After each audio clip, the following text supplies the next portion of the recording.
All right, what's up? We're live. Welcome to Illo Talk. I'm here with Shawn Crystal. How's it going, Shawn? Good. How you doing? Good. All right, we're gonna do a little intro thing. But if you guys have any questions for the OG comic creator, he's worked for everybody. He's done everything, and he's launching a new thing that we're going to talk about that I'm super excited about. So we'll be back in just a second.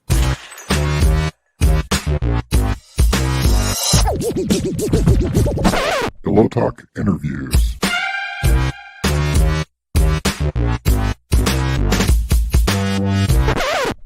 Man, we live in an age where we can just make really well produced TV shows on our own. It's so cool. I know, it's crazy. And I just got into animation maybe about 2 years ago. I've been doing illustration now for about 8 years. And it's like you can just do whatever you want. I mean, you get everything at your fingertips. So all right, we got Crimson Owl Comics on YouTube, and we've got Jim Lujan and Michael Dudov and a few people on Squatchy and Juga Loca, all over on Instagram. So, all right, man. We're gonna do this. We'll be under an hour, but I just wanted to tell you how excited I am to have you on because I was telling you a little bit at the beginning. I'll give you just like a really quick rundown, and this will help introduce people to you if they don't know. But I was going through a really rough time. My wife had postpartum depression. It was hard. And when somebody you love is doing that, I threw everything into it. And It was when she got out of it, I had kind of like lost who I was because I became just that guy that just like made sure everybody was safe and okay. And right as I came out of it, I was like, I gotta switch things up. Like, I don't know who I am. I don't know what's going on. Right. And so I decided like when I was a kid, I liked art. And so at 32, I decided I'm gonna get into this thing. I used to like reading comics when I was a little kid and whatever. I'm gonna jump in. And right then I started a web comic, and I really found kind of like it felt like I had come home. Like I'd finally like come around to myself. I've been in marketing for decades and kind of a soulless, paid the bills, but it felt hollow. Right. And then you showed up with Inkpulp Audio, and you were going through, I wouldn't say the same thing, but you were so raw and so real. I was like, dude, this is a guy who he's not like polishing it for the internet. He's not shining it up. This is like a real, authentic experience. You were struggling with where your place was in the world, and then like the fact that you were honestly calling out the fact that creators are making the value that most people are paying for, but the distribution machine is where all the money goes, and the creators are getting screwed. And I was like, and all of that was like speaking to me in a way that I was like, this is fantastic. I mean, I've been there ever since. That's great. I mean, that's a great story just to see where you are now. That's impressive, man. That was what, like 8 years ago? Yeah. So now I actually, when I was doing that, I was working in marketing, and I about, when was that? Yeah, a few years later, I ended up getting my master's at SCAD, and now I teach full time at a private university, and nice. And that's freed me up to kind of do my thing on the side. So I've got award-winning animations. I've been in comic book anthologies and doing all that stuff. So awesome. Yeah, killer, dude. That's awesome. Yeah. And you were there. I mean, there's a lot of other podcasts and people that I started following on Twitter and stuff like that. But that was early on, man. That was early on.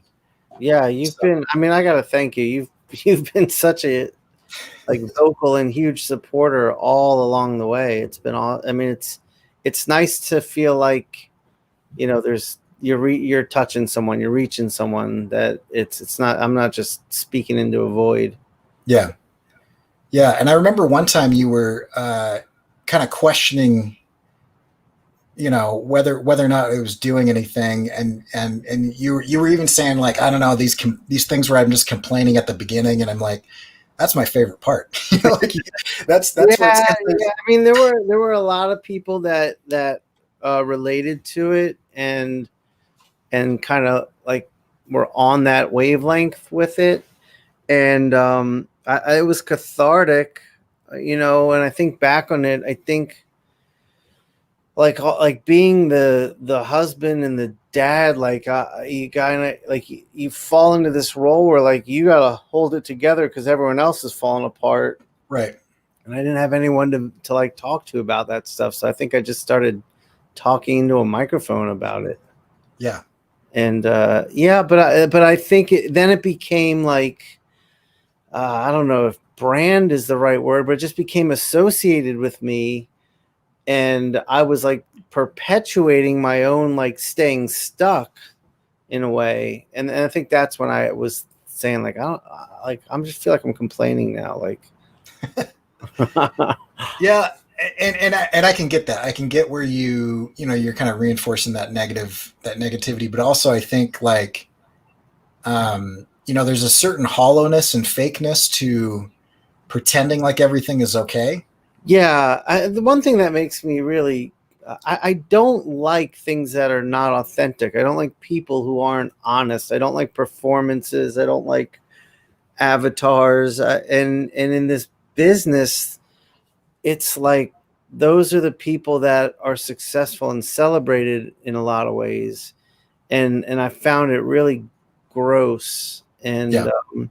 I can only be me. Like I'm not that type of person. I'm not wired to like perform and be someone that everyone loves at all times. And like, hey, I mean, there's people who are like that naturally where it's not a performance. Like Scotty's just going to walk into a room and everyone's going to love him. It's just him being him. But then there's people that are like, I'm walking to a room of people. I need to know who they are, and I need to know what performance to put on. And that's a lot of comics. And I didn't enjoy that, and seeing that work for them, and then me feeling stuck. It was like, oh man, I can't do that. That's not me. And like, I didn't get into this to not be myself. Like then it becomes a job, I guess. And then it's an act. It's not, I don't know. I never liked art that was, a product like that. Music, art, TV, movies, it just wasn't me. So I just was like, if I'm going to do this, I got to be me. And I was listening to Maron's WTF, and this is early on with Maron. He wasn't huge. This is probably like year 2 or 3 for him. And it was when he was just interviewing comedians, like people he knew, and I was like, oh man, they're all such interesting people, and they have such interesting stories and POVs, and I was like, I don't, that's how like the people I like in comics are. So I was like, maybe I could do this. Yeah. So you've had kind of an interesting journey, because I feel like you've come around a lot of comic creators, at least from the outside, from what I can tell.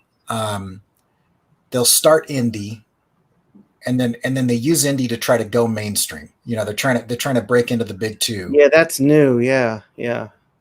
But you've worked for the big two, and it seems just recently that you've decided, I want to go indie. I always wanted to go indie. I got into wanting to do comics. I didn't grow up reading superhero books. I didn't start reading comics till I was like 15 years old. And, all that was really out there for the most part was superhero books. But shortly after I started reading, came along Sin City and Hellboy. And those books excited me much more than the previous ones. But even backing up a little bit, seeing the Image guys like leave Marvel to form that new company with all these new creations, and they weren't like in tight superheroes like Spawn. It's kind of a superhero book, but it's kind of not. Sort of. Yeah, so I was like, I liked the idea of creating. Like, that's what I wanted to do. Like, sure, I was excited about, like, it'd be cool to draw the X-Men. Like, that was exciting to me. Yeah. But I was like, in order to follow that Frank Miller path, I got to go cut my teeth at Marvel and DC, because that was the only way to get noticed, to the point where someone would take a chance on you creating something. I mean, we didn't have the internet. We didn't, like, self-publishing. That was a extremely expensive endeavor. Right. So yeah, I always wanted to get to being a creator. Yeah. That was the goal. So that's always been the goal. Indies always been the goal from the start. For sure. And then when I got in at Marvel, I mean, I was doing some work at Oni. I was actually working on a graphic novel at Oni that just kind of stalled out. I had drawn every page that had been scripted and was waiting on more script, and waiting. And then Marvel called. I was like, I'm just going to take this, because I don't have. And I called up Oni. They're like, yeah, I get it. It's fine, dude. But I would have really loved to have had that out. Right. But yeah, so then I was like, all right, I'm going to go become a name at Marvel and DC, and then I'll put out my own shit, and I'll work with people I like, and we'll create shit. And it didn't quite go the way I thought it would, but that's just life, I guess. Yeah. Now, as far as it not going the way you thought it should, and I don't want to push you into saying something that's going to get you in trouble or anything, but I'm an open book. Look, I mean, Go ahead, ask. I've got nothing to lose. I have nothing to lose right now. What I'm saying is, I feel like early on, comics were this subversive type of media. I mean, the Jews earlier were like, they couldn't get into anything, and so like Eisner and everybody else, they're like, well, I'll do this, and it became this subversion, this underground thing. Absolutely. We flipped the script now to where now it's corporate. It's all corporate. It's totally corporate. Yeah, and it's almost a machine. It is. Yeah, the big publishers are, for sure. It's right. It stopped becoming enjoyable working on the books there, because the books were no longer interesting to read, interesting to draw. It was just so corporate, and the craft had really taken a hit. I think it's taken a big hit, because now it's just like it's about hiring like a writer who's maybe not a comic writer, but they have a lot of followers on social media, and they know they're good producers. They have these high concepts that are really easy to sell, and they can spend a lot of time on the internet nurturing a fan base. And it's like, it doesn't matter how good it is, it's going to sell. And I mean, artists are now kind of following that path too. But so my job as a storyteller changed, because I was just getting script after script of people who had no business writing comics. And it was like, I went from like working with someone like David Lapham, who's arguably one of the best writers in the history of comics, where his scripts allowed me to come in and like the story was there. Now I could tell it. Now I could really play with my artistic vision on how this will unfold. And it went from that to, this makes no sense, I have to make it work. And I felt like I was a fix-it person. And these writers, like, I just watched them all rise the ranks of success, while my job became harder, took longer, and I got none of the credit for it. And it really took a lot of the joy out of it. Yeah.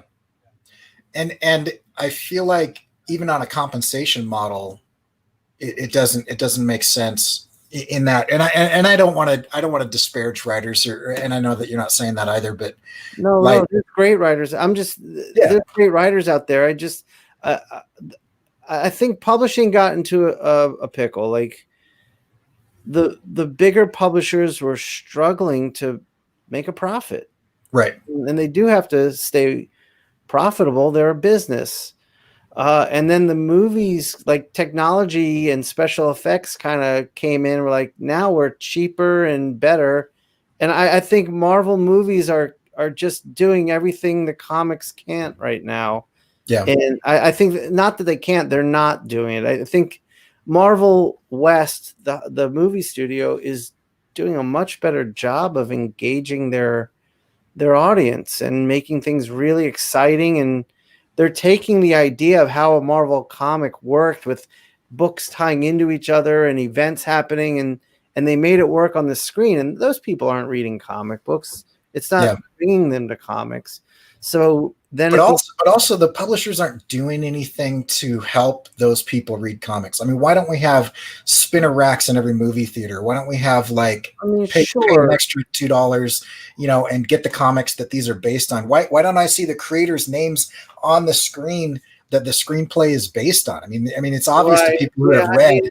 I agree with all that. I don't know that you can convert a fan of a Marvel movie into a comic reader. I don't know.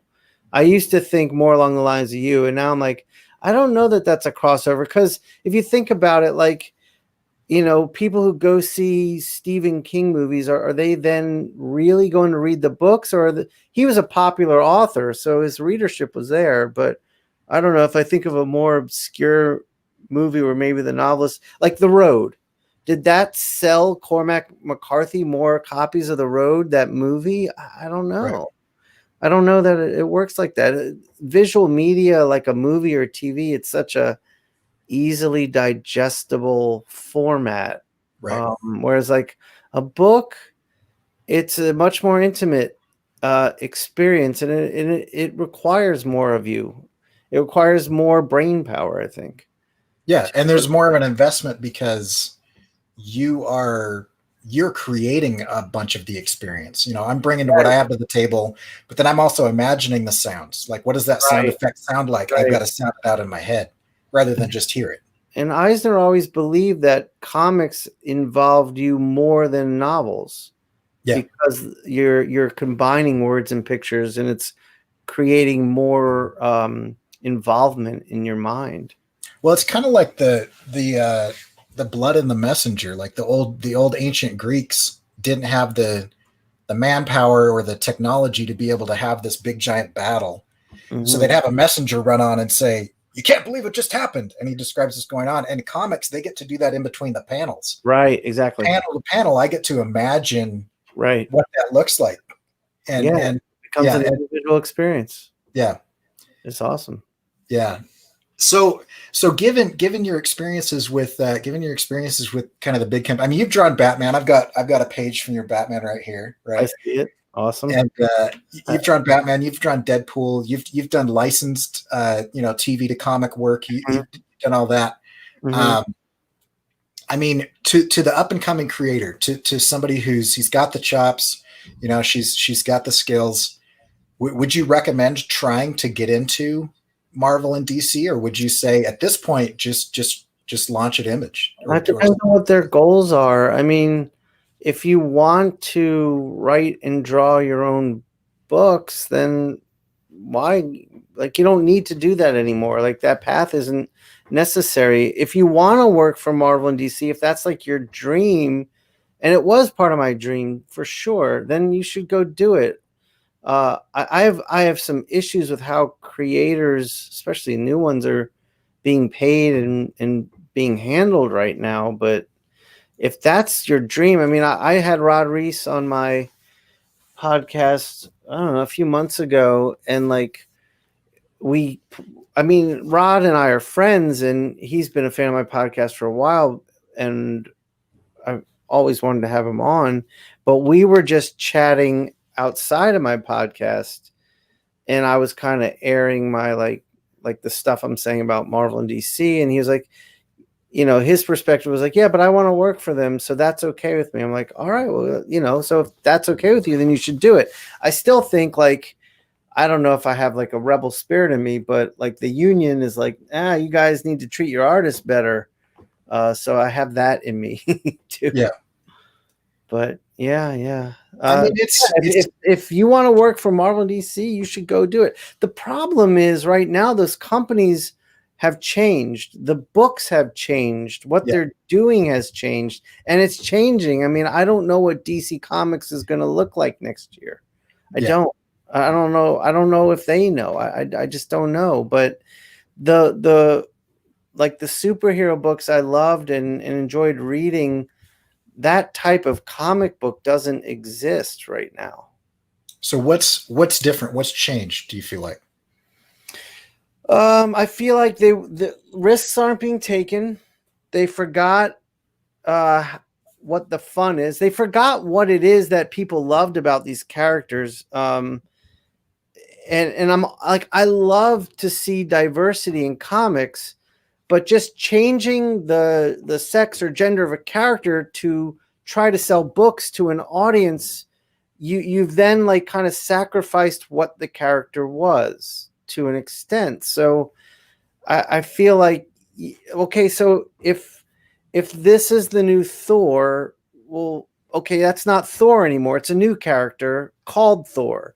So so then it changes, and then you tie that into the corporate stuff, which is like, now we have to be careful about what we're doing, because now there's a giant corporation like Disney behind us, Right. and there's eyes on it. You know, like you said earlier, comics are kind of like punk rock. I mean, I grew up reading, like, I don't know if you could write Dark Knight Returns right now. I don't know if you could have a villainous chick with no bra with swastikas tattooed on her tits in a comic that DC puts out right now. I just think, look, the world went apeshit when Batman's penis was revealed. Like, that wouldn't have happened when we were younger. So it's a different landscape. It's a different. They've changed. I'm with you on. I like diversity, and I'm even okay if they switch things up. But my problem is, I want the character. I want to care about the stakes. And if there's, like you said, there's no risk. Like, make Thor a girl. I don't care, whatever.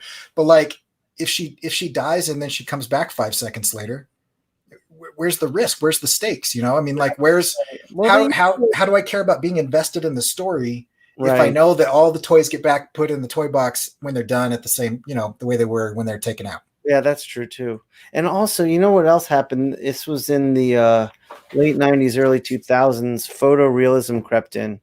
Yeah. And then comics became very limited visually by what can I reference, what can I do? And that's where the movies were kind of like, all right, we got you now, because they could make that shit look real, but they had visionaries behind that, painting it and drawing it so that they could figure out how to make it look real. And I think you lost something there too. Like the magic, like Kirby's world looks like nothing I've ever seen. Right. Ditko's world looks like nothing I've ever seen. Open up an Avengers comic, it's like, oh, I know that world. I live in it. And that's not exciting. It's not escapism. No. Yeah. No. And I agree. Superhero books are kind of built on the idea of escapism. So yeah. Yeah. And I that was a struggle I had really early on, is I was looking at a lot of these, I mean, incredible artists. And I was just looking at, they've just got anatomy down pat, you know, they've got everything. And it looks like if you just added a little bit of color, it could be a photograph. And I was pushing towards that. I was even pushing towards that when I was getting my master's. Mm-hmm. And one of my professors said, dude, your portfolio sucks. It looks like you've got like 5 different people did it poorly, you know? And I was like, well, you know, he's like, what do you like naturally tend to do? And so I showed him some of that, and it's like, kind of like that intro. It's just, I do weird, trippy crap. Like when my daughter sees my work, she's like, you know, if I'm in the middle of it, she's like, oh, that's cute. What are you going to do to ruin it? You know, what are you going to do to make it weird? Because she hates like the disturbing nature of it or whatever. But like, it's not realism. And I realized he was saying, like, you're trying to be something that you're not. Be the illustrator that you are. I think that's important. Get really good at that. But like, there's other people that are going to do this and they enjoy doing it and they do it better. Right. But that house style of like, DC's got to look like this, Marvel's got to look like this. Yeah, and that's not the world. That's not the comics I grew up on. I mean, I guess there was house styles and stuff, but I like, you know, when McFarlane was on Amazing Spider-Man and Art Adams is drawing the X-Men annuals, and Mazzucchelli's drawing Born Again, and Frank Miller's drawing Dark Knight Returns. Like, these didn't look like what else was on the shelf. Yeah. And I also think that with like a lot of the mainstream book, a lot of comics probably in general, especially the mainstream books, they just start cramming as much as they could into an issue, because the issues are now so expensive to produce, that the comic itself is the most uninviting thing I've ever looked at. Like, if you open up, like if you just go to a comic store and open up a Marvel DC book, chances are I'm just gonna be like, oh my God, that just looks like work. But if you pick up like something Darwin Cook did, it just invites you in to read. Yeah. There's not word balloons everywhere and 18 million panels and 15 million figures. And I mean, just go pick up an Eisner graphic novel, and those invite you in, and they're really like effortless. Like, you just fall into the story, and that's what a comic should be. Or Stray Bullets, like you just fall into it. Well, I mean, you read like the Contract with God trilogy. Mm-hmm. I was like 2/3 of the way through one of those stories, and I was like, wait a minute, the main character in this is this neighborhood. Like, it's the buildings. It's not. Right. I'm actually really invested in like city planning right now. Like, I was like, how did he do that? But it was this subtle, slow burn kind of into the story. And I mean, obviously the guy's a master, and he's such a good writer. Yeah. But I mean, nothing had to blow up. I didn't have to have, a big crowd scene where a bunch of people are fighting, and I love some of that stuff too. But yeah, I mean, you miss a lot of the slow burn stuff, because it's not a summer event. It's not going to turn into a blockbuster. If it's well done, like New Frontier is a great comic, and it's very inviting, and it's about as big as a comic book could be for DC. Yeah. And it invites you in, but like a lot of the events like X of Swords and stuff, it's just oof. But then you've got killer stuff like East of West. And you've got some slow burn, but you've got some huge battle scenes, and you've got some. Sure. I mean, you've got Nick Johnson's book, the guy's like beast mode in that. It's like Nick comes from a classic tradition of cartooning, comic books, yeah. So anyway, I could talk comics all day, but I want to get to a really exciting thing that you're doing here. You talked about ink recently in a way that I've heard few people talk about it. There's a lot of people out there, and I ink traditionally and I ink digitally. It kind of depends on the project and the speed and whether it's commercial or personal and whatnot. So I'm one of those kind of people on the fence, but you were talking about ink, and you said something that I think a lot of people are scared to say because it becomes really controversial or whatever for some reason that I don't understand. And you were like, digital is not inking. Well, all right, let me clarify. There is digital inking. Sure. A lot of the practitioners of drawing digitally are not inking digitally. They're turning their lines black. They're drawing in black tools. Jason Shawn Alexander is inking digitally like a beast, and it looks amazing, but that's the rare exception. Yeah. Okay. Because there is something to, and I tell my students this, I don't allow them to sketch digitally because they're starting, right? And so I'm like, all right, you need to feel the tactile nature of the paper on your hand. You need to get the ink under your fingernails. You need to understand like how to hold the pencil in such a way that, because like every digital tool that has come out since the late 90s has been trying to mimic and manipulate and be the traditional tool. That's true.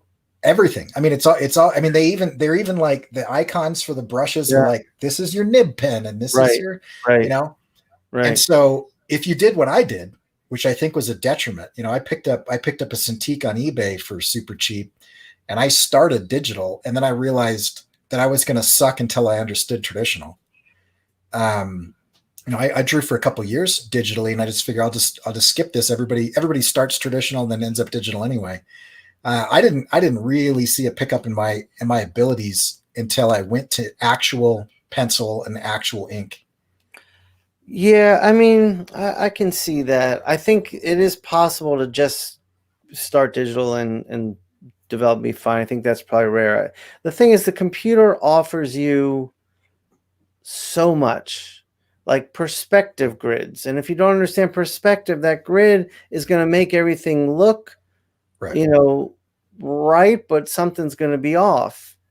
Um, it's like the computer is a Ferrari. You don't get your learner's permit and hop in a Ferrari. It's I don't know that you can handle it. Some Yeah. people probably can, but the general public needs to learn to drive in a much more tame car before that. And I just think the editing options of the computer are so vast that you can make things look to the layman like you really know what you're doing, but show it to any artist, they're going to see problems and flaws everywhere, and that's fine if you're making a career on it. But let's take a macro look at that. If everyone starts doing that, the craft slowly disappears. Right. And that I guess I'm old school that way. Yeah, but I think that's one of the things. I think that's one of the things that's really important because I have I mean I've got hours of video of me talking about this, but the world is becoming automated, and anything that computers can do, they're going to do it, and anything that I can replace somebody with a robot, it's going to happen. And so I actually think that one of the most important things that human beings can do right now is do things that robots can't do. Like try to figure out Yeah, what is the humanity that I can bring to this, right? Because I go to Adobe Max, and every year they release something that just replaces people's jobs, and everybody's in the crowd going, "Yeah, this is great." I'm like, half of you are now going to be unemployed in 10 years because of the thing they just did, and you're not seeing that. And so that's what I like about the brush and the nib is like, I can go in right now, open up Adobe Sensei, and I can say, take this photograph and make it look like an illustrator inked it, right. and bing bam boom, it'll be pretty dang close. It's still weird, but it'll. I mean, 5 years from now, it's Right. going to be What it's indistinguishable. doing, it's being taught to reproduce something that's been done by an artist. Right, So if we as artists stop doing that, then I mean we're still the vision behind it all. So if we stop being the vision, then the vision no longer exists. Then it just becomes like this repetitive, homogenized thing. So I do think it's important to be weird and to push yeah, things into areas people haven't seen done before. Sure. And I don't want to live in a world where I can't look at a piece of artwork and see the artist's hand on it. right. Like that. Because every single one of those automations is going to be based on a limited number. Even if it's a huge number, it's going to be a limited number, and it's not going to be what Shawn brings to the table or what Scotty brings to the table or what what Murphy brings to the table or whatever. It's Mhm. everybody's got a little bit of a different vibe, and like Sure. Ox in the chat is saying, I love finding flaws in inks just to know that it's real. Like Yeah, I yeah, for sure. there I know exactly what you mean. there is a thing. I mean, I collect pages because I want to see how they did it. I mean, Right. I've got Ryan Otley stuff Oh where my God. he's still got that guy's amazing. Ryan's amazing. Yeah, but he's still got the blue line and the red line, like where he laid out his own grid Yeah. for the perspective. He didn't use a computer for it, and you look at it, and he made choices on where he put the inks down because he Right. was inking himself at that point. Okay. Yeah. And yeah, it blows my mind. But a computer is going to get the best approximation of the weird amalgamation of whoever they sampled to make that thing. Right. And there's Right. no individuality to that. Right. Right. I mean, there can be, yeah, but I agree with the concept. But I mean, yeah, I think it just, I mean, for me, it just came down to a preference. I don't enjoy drawing on glass.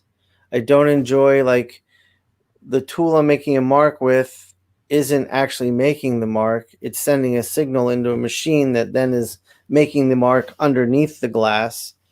That just felt cold to me. Yeah. And all the editing options on the computer allowed me to go down a wormhole of trying to make everything so perfect. And I got down there. I was like, oh, I got to get out of here. Yeah. And that's what led me to like finally discovering like dry brush and stuff where I'm like, oh, okay, now I can let go of control and let, the moisture in the air, the tooth of the paper, the amount of water or lack of water in the brush and the thickness of the ink all every few seconds change as I'm drawing with it. And that I think is really interesting. Yeah. And I remember you talking about that change that you had mentally, where you started to realize that your tighter stuff that you were agonizing over wasn't as well received as when you would just throw something loose out there. And it seems like there was a shift to where you kind of gave into who you are as an artist. And you just, I mean, you were always good, but you just took off. Yeah. And I feel like the reception of that was like, hey, we're finally seeing Shawn because he's taken the shackles off. Am I reading that right? Or I mean, that's a really nice way to think about it. I don't think that's the reality of it. I think it's just experience allowed me to figure out what I was doing more and more and more, I think is what it is. Because I'm still really tight. I mean, yeah. I just think it's the experience and the practice, and it all allowed me to figure out who I am as an artist and find myself in my work. I think that was just time and experience. And it's cool to hear you say that because that's how I always thought when I would look at artists. I mean, like I remember like Shawn kind of going through that boom tube, if you will, where he like just flipped it on. I was like, what the fuck is that? Where did that come from? And it was just, I think it was just, the experience of repeating and doing and drawing and experimenting. And yeah, you gain some confidence. So you're ready to let some things fly that maybe wouldn't fly before. I think the experience also allows you to understand what's important, what's not, more so than when you're new. But yeah, I remember like really like I was like, when am I gonna get that one like vitamin pill that's gonna make me Captain America? Like, when is that gonna happen? So here you say that is cool because I felt like that never happened, but I did see a continual evolution and growth, and I do feel like, maybe in the past year or two, I'm finally like, oh, I'm me now. Yeah. And that's been really nice. That's very settling. It's like I'm not trying to get somewhere. Like I am trying to figure it out, but now I'm trying to figure out where I can go with it instead of how to get there. Yeah, that makes sense. So I want to go a couple different ways with this, but just in general, kick it off here. You got an Indiegogo campaign. I think I'll be the one to say this. I literally think that years from now, when we look back on the landscape of artists, that what you've been doing for the past 5 years and what you're about to do is going to be a pivotal turning point where people will look at that and they will say, this happened and everything changed. Wow. That'd be awesome. And I say that because I mean, when I started to get into stuff, the internet was around and everything, right? Because I didn't do it as a kid, but still, it's not like there is a clean path to things. It's everybody's trying to teach you how to do what they do instead of how to do what you do. Right.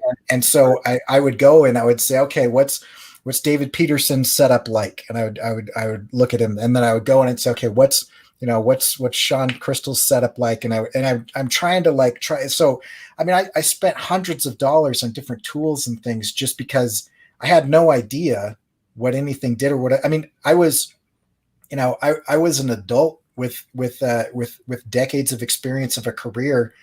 I didn't even know that people dipped a brush in an inkwell. Like, I didn't know that was a thing, and I didn't know either. I remember reading that one. And I was like, wait, you can ink with a brush, and it was like these discoveries, but each person is like and I do this too, because it's easier to do this is how I do it, right? But what you're about to do is like in one place, with Inkpulp instruction, we can get, this is how everybody does it. Mm-hmm. And you just steal what you want from these masters, Exactly. and you make you up out of that. So tell me about Inkpulp instruction. Like, why are you doing it? I know you've become a little bit disenfranchised with art schools because people are leaving with like dentist level debt and entering an industry where they're not earning dentist level income. Right. I mean, there are great art schools out there, no doubt. I think college in general is going to kind of hit a wall soon too. But the amount, so you went to SCAD, so I know from experience, like to go there to get an undergraduate degree, 4 years at a school like SCAD now is going to probably leave you, if you're on loans exclusively, going to leave you 300 grand in debt when you graduate. Right. Now, comics, and that's, if you're majoring in comics, or you could major in graphic design and have a better shot at paying that back. But let's talk about comics. It's a really hard way to make a living. Like, it's really hard to just make enough money to survive. Like, that's really fucking hard in comics. To be in comics and make like, upper middle class money, that's rare. Yeah. And that is extremely hard, but also requires a lot of other elements in the mix too. So I think the model is built unfairly. And honestly, like, from being in art school, like seeing how many people pass through in a class, maybe one of those people is going to go on to have a career in this. Yeah. I mean, the success rate is so low. And that was a big motivator for me when I was teaching at SCAD. I was like, I need to get the success rate up. Yeah. And we did. I mean, we all did. We asked a lot of the students. It was intense. It was really intense, but we had a really nice success rate. But even that, getting published doesn't mean you're getting paid a lot of money. Right. So, yeah. And part of the problem is students nowadays, and I'll generalize, but most students nowadays think that the degree is going to do something for them rather than what they become. Nothing. And I think we're going to see that mentality change. I think, we're going to see less and less people going to college, going more to trade schools. I think we're going to see a rise in more practical academic experiences because, $300,000 to study comics, that's a big gamble. So I was like, well, shit, it doesn't need to be like that. What if you could really learn how to do comics for a couple $1,000s all in all, instead of 300,000? Yeah. And, it puts a lot more back on the student, which I think is necessary, because if you want to go into the arts, it's going to be on you to succeed. No one's going to like make it happen for you, make it easy for you. Every obstacle that can be placed in front of you probably will be. And it's going to be up to your tenacity to get through it. It's going to be up to your tenacity to keep drawing, to develop. It's going to be a lot on you. So if I could develop a means of like letting you inside the heads and studios of as many artists as I can get for, $50 each, like, and you have the drive in you to watch it and practice and then get another one and do the same, you'll get somewhere. Yeah. If there was one indicator of success in students that I've seen over the years, I've been teaching now for about 7 years. If there's one indicator of success, I don't care where their skill level is at, but if they are the type of person that they do things in their own time that they're not required to do, that they're going to take off. Because that habit alone and that mentality. I don't care how good you are. Yeah. If you have the drive, that's what I need. Yeah. And we'll get you where you need to go. I mean, you can look at like the world of comics stylistically is so diverse, and you can't like judge like a Marvel superhero artist against like a truly like avant-garde indie type artists. If you're judging that indie artist based on anatomy, they seem weaker. But if you're judging that artist on individuality or design or interesting and unique ideas, then they're going to look better. So it's not about your skill level as much as it is about your dedication to it. Yeah. And your ability, I think, to be publicly vulnerable, because if you're hiding, I mean, I struggle with imposter syndrome a lot. I think that's normal. I think we all do to some extent. Yeah. One of the things I've realized that helps, it's kind of like a beautiful mind situation. It doesn't make those thoughts go away, but it makes them not powerful. Right. Is I say, as I'm doing this, I don't care how people judge it if it's me. If I'm pretending to be something else, or I'm holding something back, or I'm worried about the critics while I'm making it, it's gonna suck. It's gonna suck every time. Yeah. I think, that's kind of what I was touching on earlier, where like you just hit a point where you understand what's important, and fucking up a little panel, if it's not the best you could do, probably won't stop anyone from reading it and moving on without even realizing it happened. I think it's important to try to find ways to keep the joy in the work process. Yeah.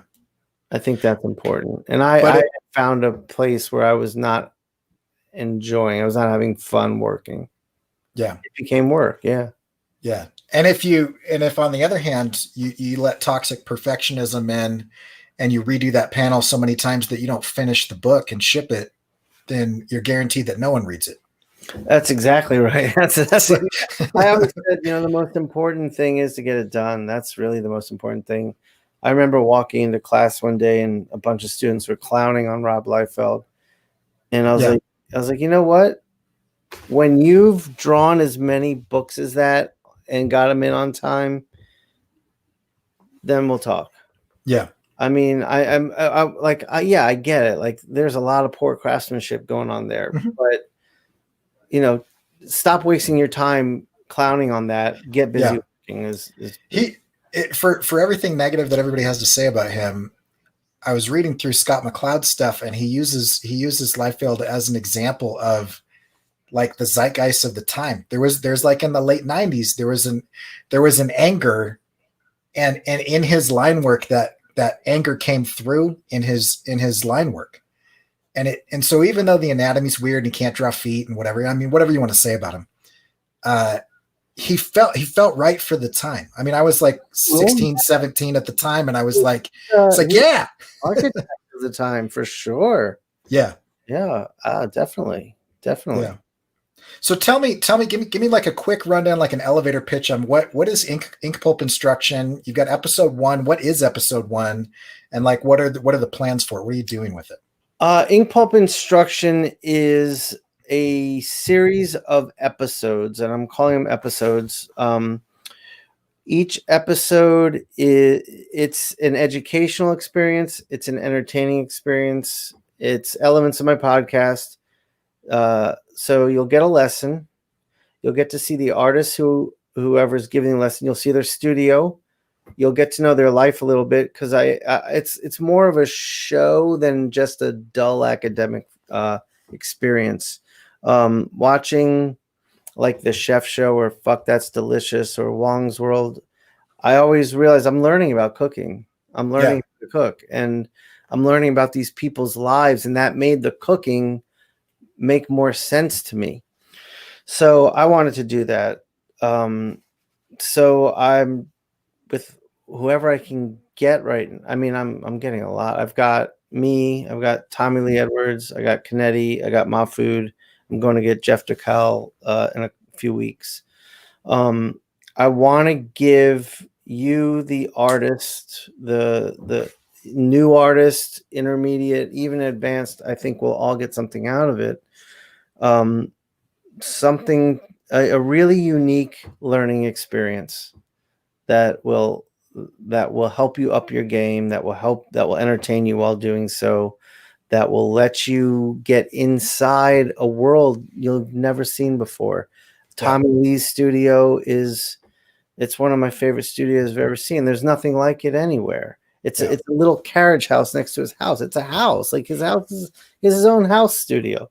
And, and Canetti's got like a little corner in like an office that he has, and his wife has the rest of the office. And he's still, he's in there producing masterworks. So, but I'm also trying to show you how these artists' lives is how who they are in their life is seen in their work. Yeah. And that's something that I really came to appreciate from your podcast. Is like the first year or two of your podcast. I mean, I hadn't read a comic, in 10 years or something. And I came to the podcast and I was like, I don't know the scene. I don't know what's going on. And I got to know people's backgrounds. I heard their voice. I heard their opinions of things, and it colored the way I experienced their work, because I started to begin to see, I really think, just like there are handwriting experts, like in the FBI and CIA, who can reverse engineer how somebody's feeling when they're writing or whatever.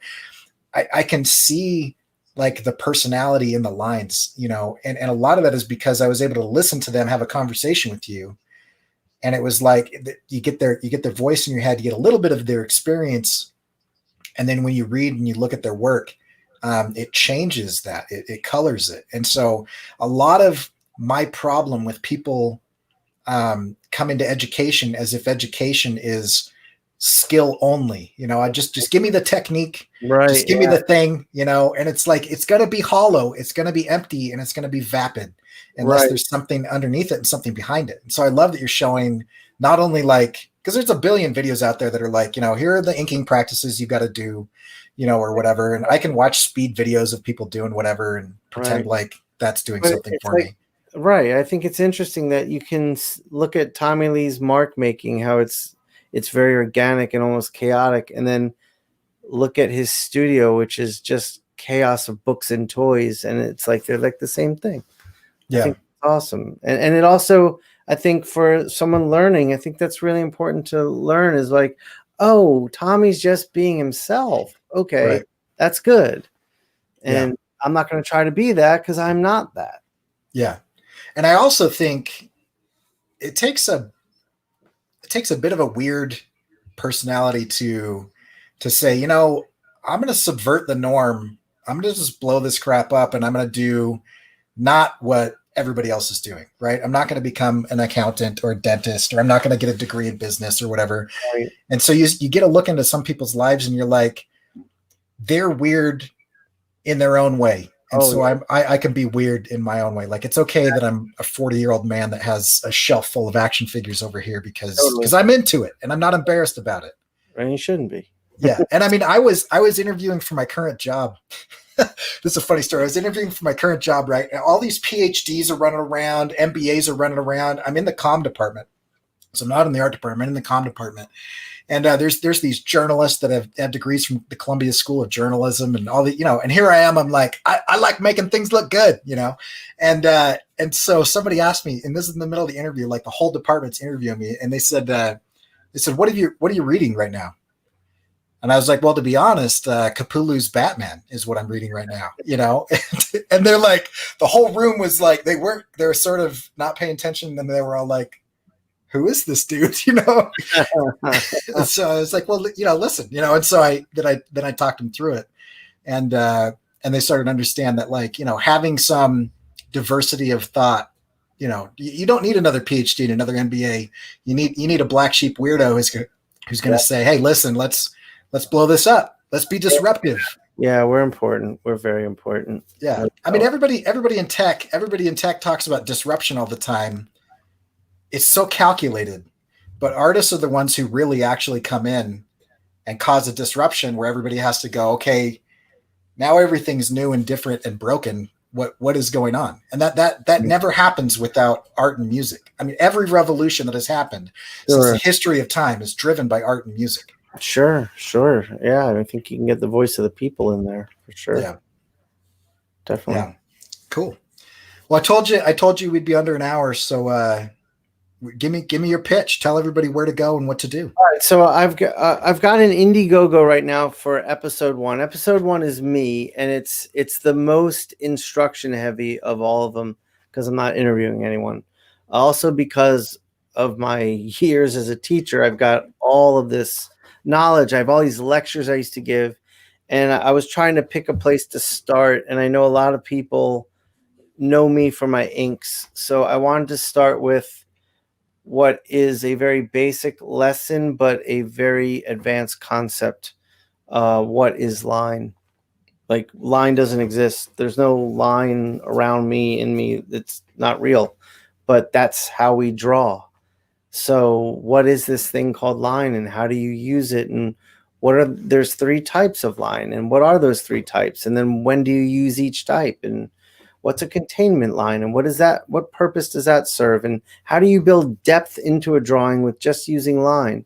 So the first one is called The Art of Line, and it's all about that. And it's going to come in at about 3.5 to 4 hours long.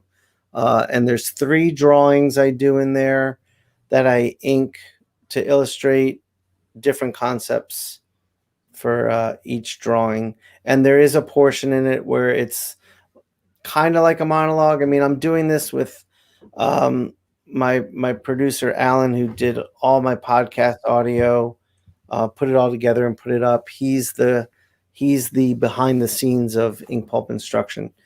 So he'll say, let's talk about this, and then I'll sit down and it's just me talking about, my love of comics, my love of art, my love of inking. What is traditional inking? Why do I love it? Why is it important to archive it? And all that's kind of woven into it. Yeah. So that's up on Indiegogo now, and it's $20. I mean, for a 4-hour lesson, it seemed like a good place to start. I am like I said, I've got about 4 other episodes shot, and right now we're building the vehicle. Like, the Indiegogo was more to like let the world know it's here and get it out, and then we're going to have a I don't know exactly what yet. I was just talking about this earlier today with Alan. There's going to be, I'm going to have a website, and you're going to be able to go to the website, buy it, and it will be housed there. So it won't be downloading and sharing, but you'll basically have a login, and you'll be able to, whichever episodes you buy, watch whenever you want from any device you want. Yeah. That's great. So when you call it an episode, we're not talking like a 20-minute sitcom. I mean, it's a deep dive into a subject. Each episode is going to be between 3 and 4 hours. Yeah. I mean, Tommy Lee's episode alone, just the drawing he inked was so like amazing. And it was not just like a head sketch. He did a full black and white illustration of a mechanic's garage, a mechanic, a car being worked on. And that the filming of that inking alone was 2 hours, 2.5 hours. Yeah. So yeah, they're not short. I'm really wanting to give you an experience, not just a quick, like, here it is. And I will say the production value of what Alan's doing is incredible. The cameras, I mean, we've put a lot of money into the camera and the audio of everything we're doing. That's why I was commenting at the beginning, like, we've made our own TV show. Like, when we first set out to do this, I was explaining it to Canetti, and he was like, that's ambitious. Yeah. Like, yeah, but I think we can do it. And then we did it. And it's like, yeah, we did it. So, like, long term, when I've got like 10 of these, like, I could literally like say to Netflix, 2 guys made this. Yeah. What could we do with a team of people now? Like, that. Right. Interesting, but I don't think it would be better. I think we're killing it. It requires a lot of time on our end, a lot of investment money, but I believe in this. And I think once we launch the second episode on the website, the plan is to release 6 of them a year, so every other month a new one comes out. Yeah. So it gives you time to get the lesson, watch it, work on it, watch it again, and do all that. So when somebody backs, what's the release time between, like, if I back today, the campaign's got to end, when am I going to see it? Episode 1 is just about done. Alan said he'll have it done by the end of the weekend, I believe. So the campaign ends on November 31st, I believe it is. And on, if whatever day that is, the following Monday, I will start, depending on what you got, I'll start mailing flash drives. I'll start mailing downloads. I mean, I've got these little flash drives made already. So I've got a box full of these ready to dump them on there. So, by the mid-January, I don't know how many people will have done in the end. We've got 3 weeks left. I want to do as many as we can get out there. So depending on how many people get, I'll be getting it out the day after it ends. Yeah. So there won't be much wait time. Right. Because I've backed, I've backed 100 and some change different crowdfunding things. And there are some of them like this, that these are the ones where I have total confidence in backing them, that they're done. They're ready to go. You're going to It's not like I want to shoot this. Will you back me? No, it's right. Yeah. And then somebody like buys a house with the money and they go on vacation. Right. Not only is my episode shot, we've invested a lot into equipment. I've shot those up in the other episodes. I mean, we both went out to Portland. We hotels and meals and all the cameras we flew out with us and mics and lights. And I mean, this episode's been done. I think we finished filming my episode in maybe it was April or May. Yeah. Yeah. So yeah, there's nowhere for it to go bad. It's done. Yeah. And then, the other one, the 1 a month schedule will it'll be done. We'll put it up and you can go buy it. Ink is something that is special. It's a single value, and yet you can get any idea across. Sure. And you can imitate the full range of value and even hint at color. And there's something foundational and fundamental about, getting to know black and white before you jump into all the fancy Procreate and Sketchbook and all that, Photoshop and stuff. There's going to be a fundamental and foundational benefit to your work if you put in the work in something like this. So go do that. Hey, well, thanks for coming on. Hey, anytime you want to jump on again, just let me know. You're open invitation. So thank you, Cory. I appreciate it, man.